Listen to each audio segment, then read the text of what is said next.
विद्यार्थी मित्रांनो नमस्कार। मी समाधान शिंदे, शिंदे सर्स कोचिंग क्लासेस औरंगाबाद या यूट्यूब चॅनलवर सर्वांचं सहर्ष स्वागत करत आहे। विद्यार्थी मित्रांनो, आपण यापूर्वीच्या व्हिडिओमध्ये क्वाड्रेटिक इक्वेशन हा जो चॅप्टर आहे या चॅप्टरमध्ये आपली प्रॅक्टिस सेट नंबर 2.6 ही अभ्यासत होतो। आपण यापूर्वीच्या व्हिडिओमध्ये प्रॅक्टिस सेट नंबर 2.6 मधील 1 ते 4 ही गणितं चांगल्या पद्धतीने अभ्यास दिली आहे। विद्यार्थी मित्रांनो, यानंतरची जी गणितं आहेत ते आपण या व्हिडिओमध्ये अभ्यासणार आहोत। मित्रांनो बघा, आपल्याला 2.6 मधील 5 नंबरचं गणित दिलेलं आहे। ते गणित या पद्धतीने बघा, Suyash scored 10 marks more in the second unit test than that in the first unit test. 5 times the mark in the second unit test is equal to the square of the mark in the first unit test. Find his score in the first unit test. विद्यार्थी मित्रांनो, गणित थोडंसं मोठं आहे, वाचायला मोठं आहे, तरी गणित अतिशय सोपं आहे। एक मुलगा आहे आणि त्या मुलाचं नाव आहे सुयश। आता विद्यार्थी मित्रांनो, याच्यामध्ये या सुयशची जी युनिट टेस्ट आहे, द सेकंड युनिट टेस्ट आणि त्याच्यानंतर द फर्स्ट युनिट टेस्ट, अशा 2 युनिट टेस्ट त्याच्या आहेत मित्रांनो। तर त्या युनिट टेस्टमध्ये त्याला मार्क मिळालेले आहेत। त्याचा जो स्कोर आहे तो स्कोर या उदाहरणामध्ये दिलेला आहे। तो स्कोर कोणत्या पद्धतीने आपण बघू।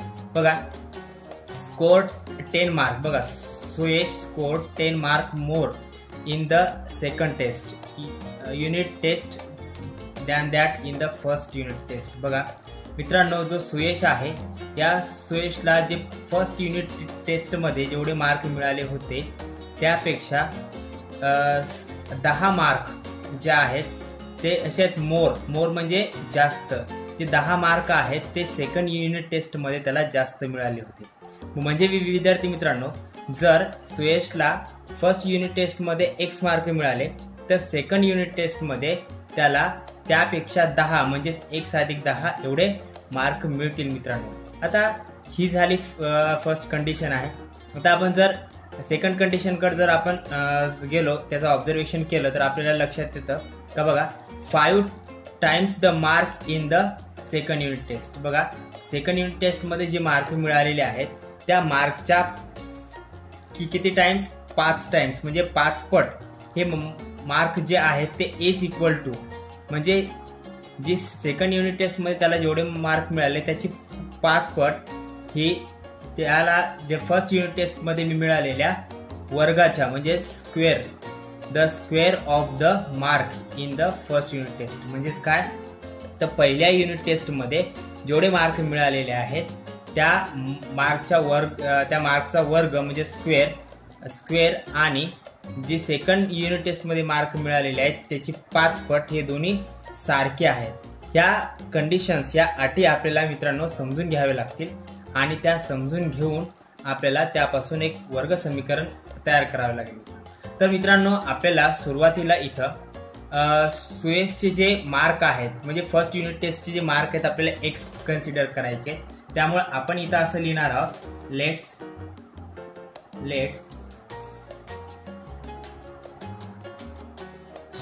Suyash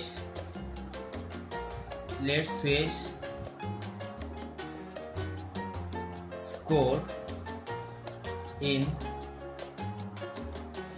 first unit test is x. It's mean that, तर याचा अर्थ असा होतो, it's mean that in the second unit test is x plus 10। कारण मित्रांनो बघा, सुयशच्या पहिल्या युनिट टेस्टमध्ये जेवढे मार्क मिळालेले आहेत त्याच्यापेक्षा 10 ने जास्त मार्क त्याला सेकंड युनिट टेस्टमध्ये मिळाले। आता मित्रांनो, हे फर्स्ट युनिट टेस्टचे मार्क आहेत आणि हे सेकंड युनिट टेस्टचे मार्क आहेत। आता आपल्याला जी दुसरी कंडिशन दिलेली आहे म्हणजे समोरची जी अट दिलेली आहे ती समोरची अट आपल्याला बघून एक वर्ग समीकरण तयार करायचं. आता समोरच्या अटीमध्ये काय सांगितलं त्यांनी का जी सेकंड युनिट टेस्ट होती त्याच्यामध्ये जेवढे मार्क मिळाले त्याची 5 पट म्हणजे 5 टाइम्स. बघा, by the condition of the example, by the condition of the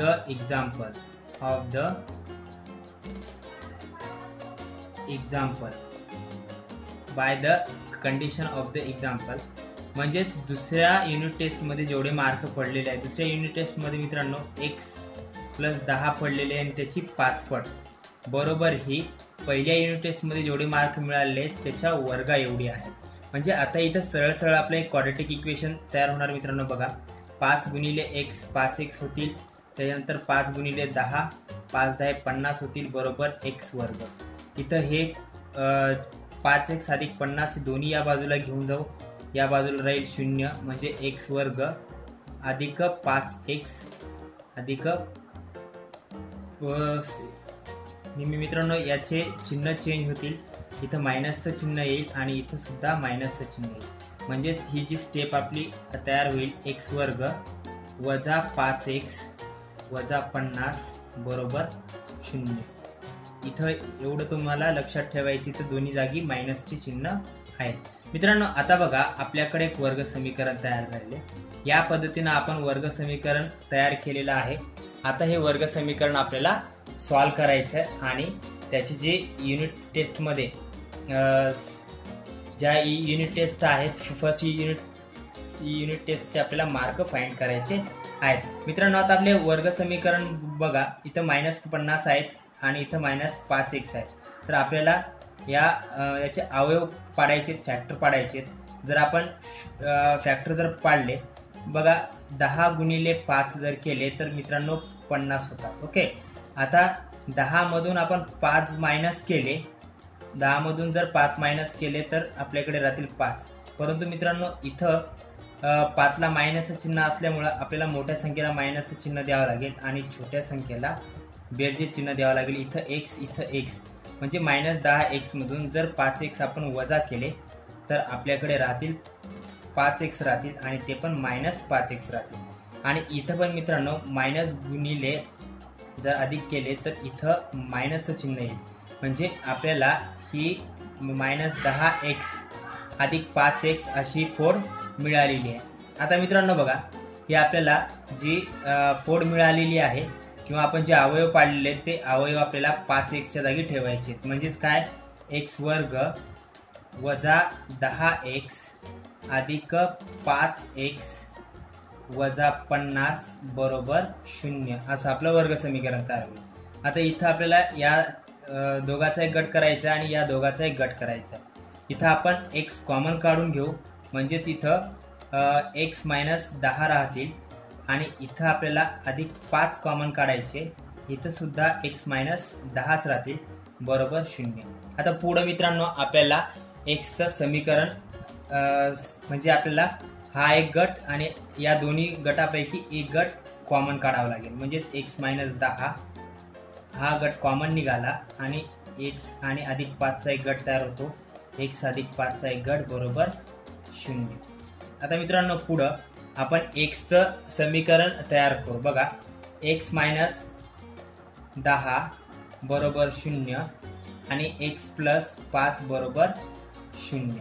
आता पुढं मित्रांनो बघा, इथं हे 10 आहेत बरोबर चिन्हाचे इकडे आणायचे, ते 5 आहेत ते सुद्धा बरोबर चिन्हाचे इकडे आणायचे. जर आपण -10 बरोबर चिन्हाच्या या बाजूला आणले तर ते कशामध्ये येतील, बेरजेमध्ये येतील. आणि पुढं हे 5 जर आपण इकडे आणले तर ते मायनसमध्ये येतील. विद्यार्थी मित्रांनो आता इथं xच्या किमती 2 आलेल्या आहेत, एक 10 आहे आणि एक -5 आहे. परंतु मित्रांनो आपल्याला माहित आहे आपल्याला इथं सुयशचा स्कोअर काढायचा आहे, त्याला किती गुण मिळाले ते काढायचे आणि गुण हे मायनसमध्ये शक्यतो नसतात.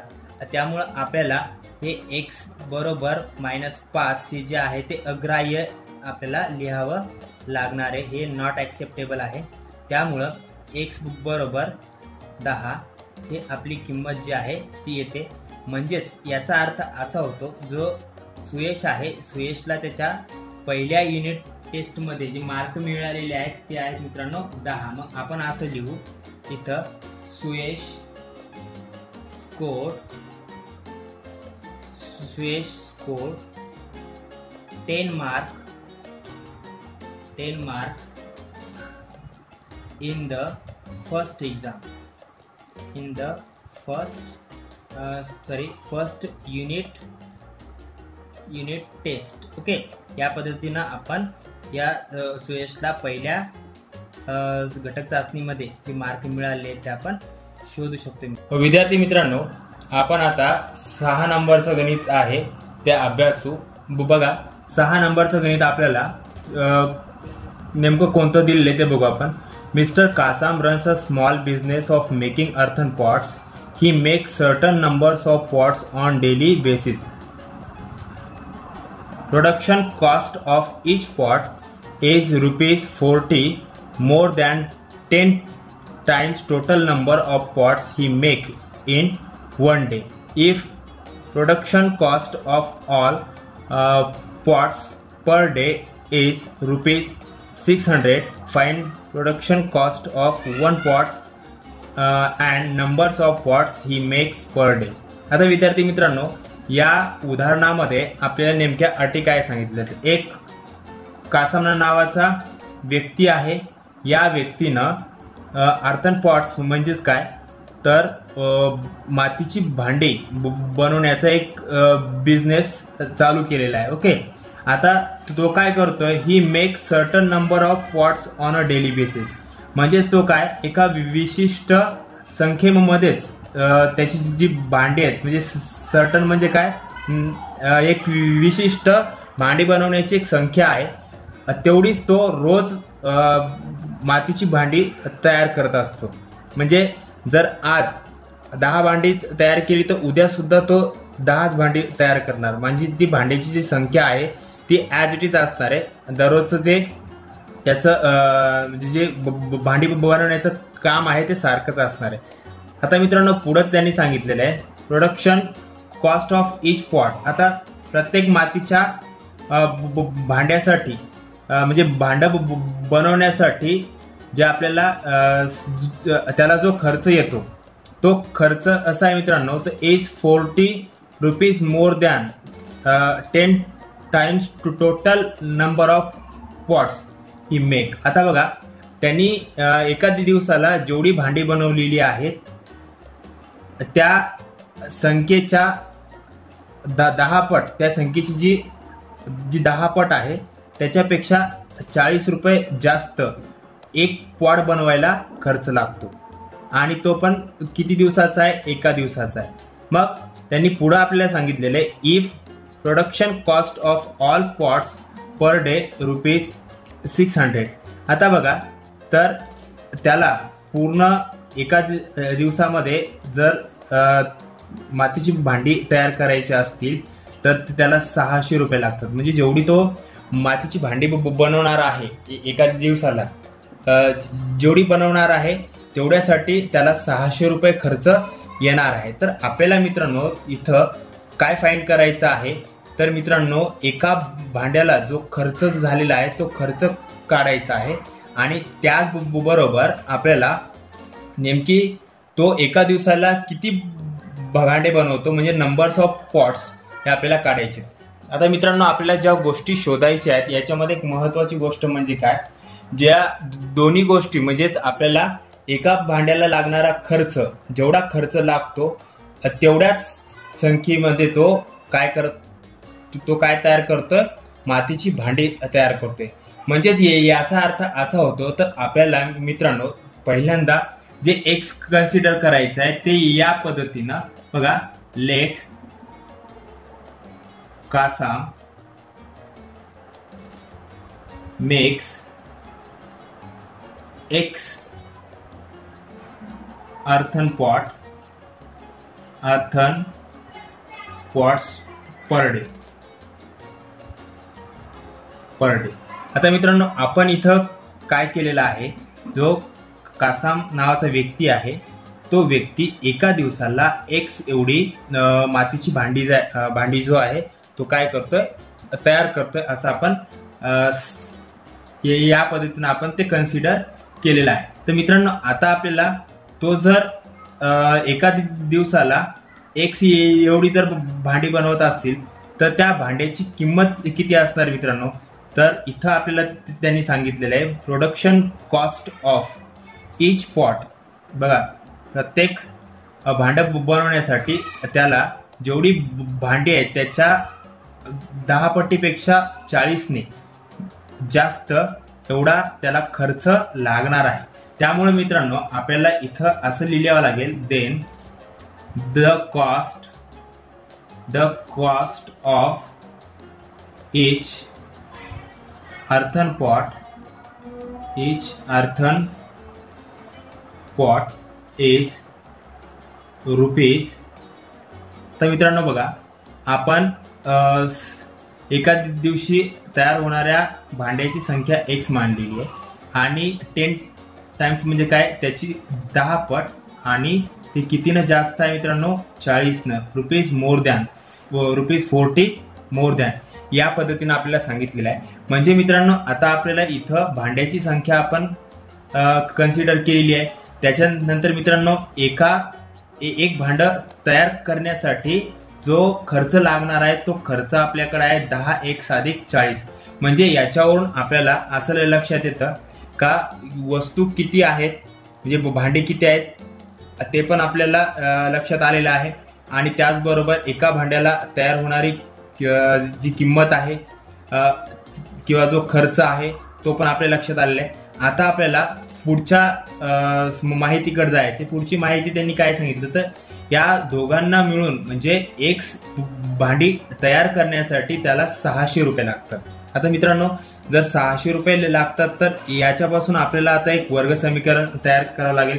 मग आपण लिहू by the condition of the example, by the condition of the example, by the condition of the example. आता ती कंडिशन कशी आहे तर बघा आपल्या भांड्याची संख्या x आहे आणि एका भांड्याला लागणारा जो खर्च आहे तो 10x अधिक 40 म्हणजे भांड्याची संख्या आणि एका भांड्याला लागणारा खर्च यांचा जर दोघांचा गुणाकार केला तर त्यांनी एका दिवसाला नेमकी जेवढे भांडे तयार केले त्याचा आपल्याला खर्च निघतो आणि तो खर्च म्हणजे किती आहे मित्रांनो 600 आहे. आता मित्रांनो बघा इथं आपल्याला वर्ग समीकरण तयार करता येतं. x ने जर आपण 10x ला गुणलं तर मित्रांनो आपल्याकडे येणार 10x चा वर्ग अधिक x गुणिले 40 इथे येणार 40x हे बरोबर 600 जसेच्या तसे. आता मित्रांनो बघा इथं 10x वर्ग आहे, इथं 10x वर्ग, इथं 40x आणि इथं 600. आता मित्रांनो बघा इथं आपण 10, 40 आणि 600 या तीनही संख्येला आपण 10 ने भाग देऊ शकतो. जर 10 ने भाग दिला तर आपल्याला वर्ग समीकरण आणखी सोपं करता येतं. इथं 10x वर्ग राहील, इथं 10 चौक 40, इथं 4 राहतील आणि इथं 10 सक 60 आणि हा 0 वरचा. आता इथं मित्रांनो बघा आपल्याला वर्ग समीकरण तयार झालं. आपण इथं असं लिहू 10 ने भागून. मित्रांनो 10 ने भाग दिल्याच्या नंतर इथं आपल्याला x वर्ग अधिक 4x बरोबर 60 या पद्धतीने मिळणार आहे. हे 60 मित्रांनो या बाजूला येतं आपल्याला इकडल्या बाजूला आणावं लागतील म्हणजेच x वर्ग अधिक 4x वजा 60 बरोबर 0. तर मित्रांनो हे जे 60 आहे तिकडे बेरजेत होते, इकडे आल्याच्या नंतर ते वजाबाकीमध्ये गेले. आता मित्रांनो आपल्या इथं वर्ग समीकरण तयार झालेलं आहे. आता आपल्याला इथं 4x ची अशी फोड पाडायची, गुणाकार -60 आला पाहिजे आणि बेरीज वजाबाकी जी आहे ती किती 4x आली पाहिजे. मित्रांनो बघा इथं 10 गुणिले 6 जर आपण केले तर आपल्याला येतात गुणाकार येतो 7. आता मित्रांनो बघा इथं 10x मधून आपण जर 6x वजा केले तर आपल्याला मिळतील 4x. म्हणजे याला 4 ला अधिकचं चिन्ह असल्यामुळं आपल्याला 10 ही मोठी संख्या आहे त्याला सुद्धा अधिकचं चिन्ह ठेवावं लागेल. इथं आपल्याला 6 ला मायनस चिन्ह द्यावं लागेल म्हणजे जर आपण अधिक गुणिले वजा जर केले तर इथं वजा येणार आहे। या पद्धतीने आपण या समीकरणाचे फॅक्टर म्हणजे अवयव काढू शकतो। आता इथं 4x च्या जागी आपल्याला 10x वजा 6x ठेवायचे। बघा x वर्ग अधिक 10x वजा 6x वजा 60 बरोबर 0। या पद्धतीने आपली समोरची जी स्टेप आहे ती येणार आहे। आता मित्रांनो आपल्याला इथं या दोघांचा एक गट करायचा आहे आणि या दोघांचा एक गट करायचा आहे। आता पुढे मित्रांनो आपल्याला इथं x कॉमन काढायचा आहे। मग x अधिक 10 कंसात राहतील आणि इथं -6 कॉमन काढायचे आहे। इथं x अधिक 10 हे सुद्धा कंसात राहतील बरोबर 0। आता आपण x अधिक 10 आणि हे x अधिक 10 या दोन्हीपैकी एक कॉमन काढू। x अधिक 10 हा कॉमन काढला आणि हे x - 6 चा एक गट तयार होईल बरोबर 0। आता विद्यार्थी मित्रांनो इथं आपण शून्याचं समीकरण तयार करून घेऊ। म्हणजेच बघा इथं बघा x अधिक 10 बरोबर 0 आणि x - 6 बरोबर 0। या पद्धतीने आपण जर 10 आणि -6 चे जर बाजू बदलल्या तर इथं -10 येईल आणि इथं x बरोबर 6 येईल।